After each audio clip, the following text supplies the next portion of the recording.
Guys, just a public service announcement here. Okay? So if you're my friend and you're not Filipino, please do excuse my Filipino mom, okay? Because they will never remember your real name. They will remember you by your race. And, like for example, my friend Will, he's African American.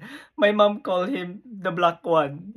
He's not gonna call him Will. He's gonna call him the black one. I'm sorry. I'm sorry. We're not being racist, or she's not being racist, but she just remembers you by your race, not your real name.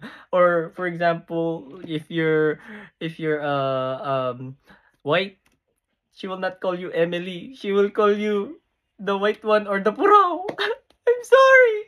Or if you're Sakura, she's not gonna call you Sakura. I'm sorry. She's gonna call you the Japanese one or the Hapon, or they just call. I don't know why. I don't know. I don't know. I'm pretty sure that's not my mom only. I think that's all like the Filipino mom out there. I'm sorry, or not all, but like some, or I don't know.